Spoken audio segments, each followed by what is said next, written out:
શુક્રવાર ભલે આવતા હોય, ધંધો લાખ રૂપિયાનો દુકાનમાં થતો હોય, પણ શુક્રવારે દુકાન બંધ હોય. એનું કારણ ગમે ગેરેજ ચાલતી હોય, ગમે ફેક્ટરી ચાલતી હોય, પણ શુક્રવારે મુસલમાનનો ધંધો બંધ હોય. કેમ કે લાકડાના વેપારીઓ બંધ કીધા, નહીં જવાનું.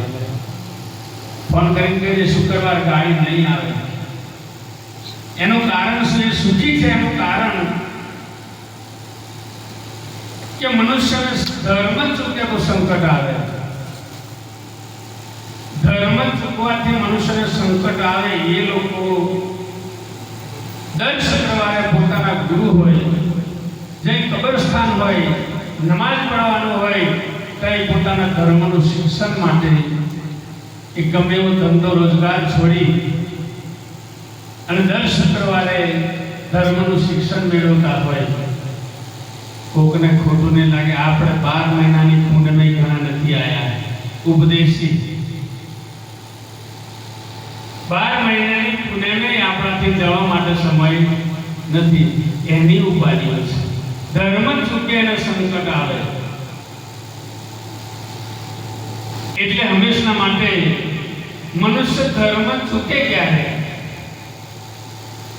જ્યારે પાંડવોએ મહાભારતનું યુદ્ધ રચ્યું, યુદ્ધની સમાપ્તિ થઈ, ત્યારે કૃષ્ણ ભગવાને ને ગંધારીએ બોલાવી કીધું કે પ્રભુ ગમે તેમ થઈ ગયું, પણ મારા સૌ પુત્રને સજીવન કરો.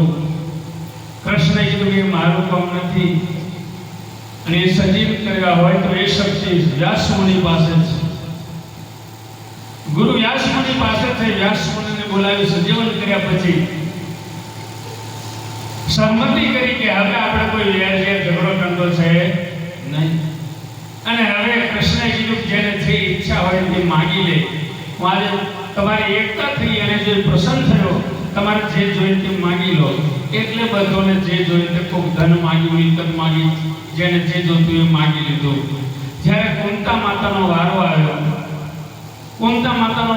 કે કુંતા માતાને પૂછ્યું, માતાજી તમારે બોલો. કે પ્રભુ મારે હું જે માંગુ એ આપવાનું. કે હું તો આપી દેવાનું. ત્યારે કુંતા માતા કીધું મારે દુઃખ જોઈએ. બોલીએ સદગુરુ. કોકને જોઈએ છે, મને નહીં જોતું, તમને જોઈએ છે દુઃખ. કુંતા માતાએ દુઃખ માંગ્યું, મારે દુઃખ જોઈએ. એટલે કૃષ્ણ વિચારવું પડ્યા કે માતાજી આવું કેમ માંગ્યું, દુઃખ કેમ? તાકે દુઃખ એટલા માટે માંગ્યું, પ્રભુ તમને હું ભૂલી નહીં જાઉં. બોલીએ સદગુરુ મહારાજ. સંતો કીધું સુખમાં સમરે સુંદરી, દુઃખમાં સમરે રામ. દુઃખમાં જો સુખમાં કોઈ સમરે રામ, તો દુઃખ કાંસે હોય? કુંતા માતાએ દુઃખ માંગ્યું કે મારે દુઃખ એટલા માટે જોઈએ કે પ્રભુ તમને હું ભૂલી નહીં જાઉં. એટલે વ્યક્તિ ધર્મ ભૂલે, કુટુંબ ભૂલે, મા બાપ ભૂલે, સમાજ ભૂલે, ગુરુ ભૂલે, અને બધું ભૂલે ક્યારેક ઘરમાં સંપત્તિ આવ્યા પછી. બોલીએ સદગુરુ મહારાજ.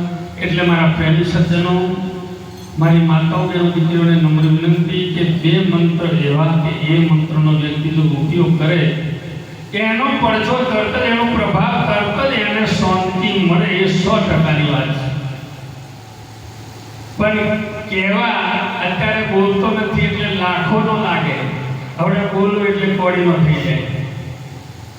આજે 2 મંત્ર એવા છે, બોંધી મુઠ્ઠી લાખની ખુલે એટલે આંખની. હું બોલતો નથી એટલે બધાને થાય કે કેવા છે, પણ બોલું એટલે તમે બધા ઓહમે કાઢી નાખવાના છે.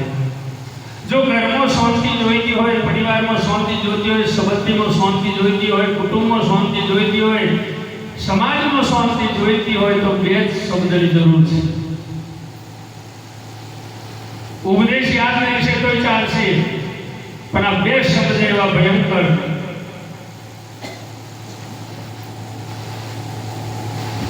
ખાલી માફ અને માફી. બધા ઓ હેમ થઈ જાય, પણ કરી જોજો, નહીં શાંતિ મળે તો મને ખાડોનો હાર ફેરાવજો. આ 2 શબ્દ એવા, માફ અને માફી. ભૂલ કરે એને માફ કરો, આપણી ભૂલ થઈ હોય તો માફી માંગો, કરી જોજો. ગમે તો ઝઘડો થયો હોય, ગમે તે કંકાસ કર્યો થયો હોય, ફરિયાદ રકમ કોર્ટમાં કેસ કેમ નહીં ચાલતો, વ્યક્તિ તો માફ કરતો શીખે હોમાને અથવા કોક હોમા પાસે માફી લેતો તો શીખી જાય ને, ચોક્કસ તરત જ એમાં શાંતિ મળે એવું છે. પણ મારે તમારે કોઈને ગમતું નથી. મને એમ કીધું કેમ, મને એમ કર્યું કેમ, એ શબ્દ કેમ કે કાર જ્યારે અગ્નિ પ્રગટ થાય તો અગ્નિ પાણીથી ઓલવાય, પણ ક્રોધા અગ્નિ ક્યારેય પણ ઓલવાતી નથી. આપણું નુકસાન કર્યા વગર રહેતી નથી, નુકસાન કરીને જ જપે આપણું અથવા હોમાનું. એટલે હંમેશા માટે કોઈ બી ક્રોધ તો રામે પણ કર્યો, ક્રોધ એ કૃષ્ણે કર્યો, ક્રોધ ભગવાન ભોળાનાથે કર્યો, પણ ક્રોધ કરતા જો ધર્મ બચતો હોય ને તો વાંધો નથી. સ્વાર્થ માટેનો ક્રોધ જે છે, કેમ કે ક્રોધ ત્રણ પ્રકારનો, ભૂમિ રેખા, જળ રેખા અને લોહ રેખા. ભૂમિ રેખા અત્યારે ચોમાસામાં જમીન સૂકી, અઠવાડિયું વરસાદ રહે એટલે દળ ઊંચો થઈ જાય, તરત એ પરિવર્તન લે. એ ક્રોધ ખરો ભૂમિ રેખા જેવો સમયે પરિવર્તન લે તો એ ક્યારેય માણસ દુઃખી થતો ન હોય. પણ જ્યારે આકાશ રેખા જેવો, આકાશની અંદર મને તમને લીલો રંગ દેખાય છે પણ ત્યાં કશું હોતું નથી. ક્રોધમાં બોલે ખરો પણ એ ક્યારેય એનો બદલો નહીં લઈ શકે. પણ જ્યારે લોહ રેખાનો ક્રોધ થાય, લોઢાનો કાર્ય થાય, એ હંમેશા માટે વેર વાર્યા વગર પાછો વળતો નથી. એ પોતાનું અને હોમાનું નુકસાન કરે. દરેક કે આપણે બધાને સાવચેતી ક્રોધ કરવો, ક્રોધ કરતે કોકનું સારું થતું હોય તો વાંધો નહીં, ધર્મ માટે એ ધર્મ અનુસાર છે. પણ સ્વાર્થ માટે ક્રોધ કરે, ક્રોધ હંમેશા માટે ક્રોધનો ખોરાક બુદ્ધિ છે. ક્રોધ કરવાથી બુદ્ધિનો નાશ થાય. હંમેશા ક્રોધ બુદ્ધિ ખાતો હોય અને તમે કરી જોજો, 4 દાડામાં તો ધપાવવાનું મગજ છે કોને પડે આપણે શરત લાગી. એટલે હંમેશા માટે વ્યવહારિક જીવન જીવવાની કળા, સામાજિક જીવવાની કળા, સમાજ જોડે રહેવાની કળા, કુટુંબ જોડે, પરિવાર જોડે રહેવાની કળા આપણે પહેલી શીખવાની જરૂર છે. અને બધા ગુરુમુખી છો, સમય ઓછો છે, કહેવાનો ખૂબ ભાવ થાય, પણ ચાલુ વ્યવહાર જે જીવવામાં મનુષ્ય જ્યારે દેશી કરતો જો ઉપદેશી કયા કોમથી થયાનું મૂળ કારણ પુણ્યમાં બંધ છે. કેમ કે કોઈને લાખિયું જ્ઞાન થયું હોય, કોઈને પોપટિયું જ્ઞાન થયું હોય અને કોકને સાત્વિક જ્ઞાન થયું હોય. આ 3 ભાગ પડે. પોપટિયું એટલે હોંભર્યું હોય અને એ હોંભર્યું શરત બોલતે એટલું જ આવડે પણ કરવાનું કશું નહીં. લાખ્યું જ્ઞાન અહીં હોંભરે ગુરુ મહારાજના મુખ્યથી એ સમયે નાક બોલતો હોય બોલી જાય, કોણ પકડે અને ઓહો એનું મગજ કંટ્રોલ ગુમાઈ જશે, એટલો ગુલતાન બની જાય, એટલો વેરાગ પણ થઈ જાય. પણ અહીંથી ઊભો થઈને ખેતર જાય એટલે પેલું બધું ભૂલી જાય. એ લાખ્યું જ્ઞાન. જ્યાં સુધી દેવતાનો શેક હોય ત્યાં સુધી લાખને તમે જેફા વાળો વરે, પણ ઠંડી થયા પછી ભાગે પણ પછી વર્તી. એ લાખ્યું જ્ઞાન.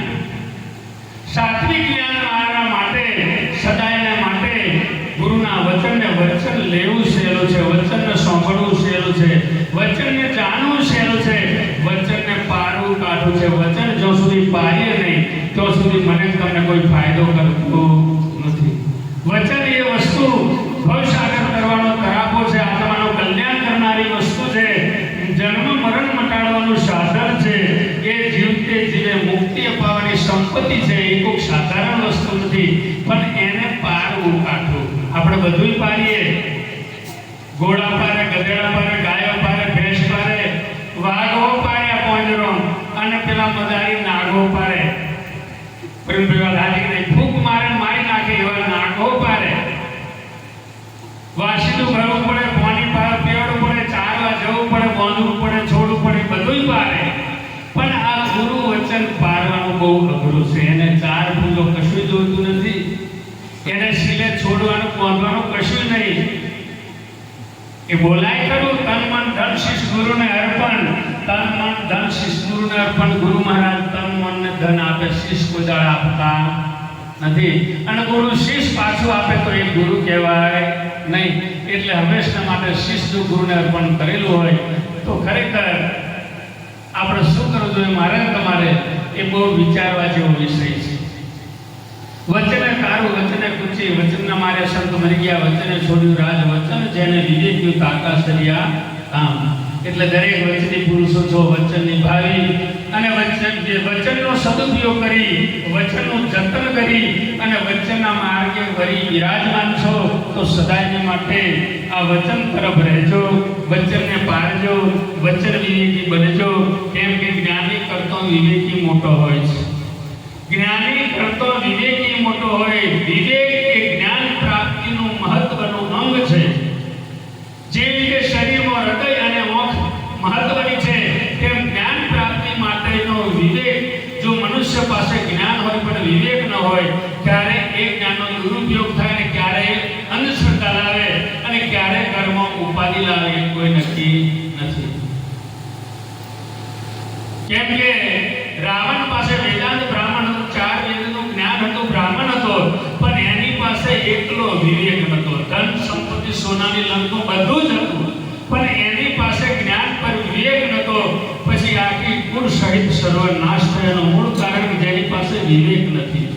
ધંધો કરો, 2 પૈસા કમાતા હોય, 5 રૂપિયા કમાતા હોય, પણ વિવેક રાખો તો 5 રૂપિયા બચશે. જો વિવેક નહીં રાખો, દાડાના 5000 કમાતા હોય તો ખાલી ખિસ્સો હોય.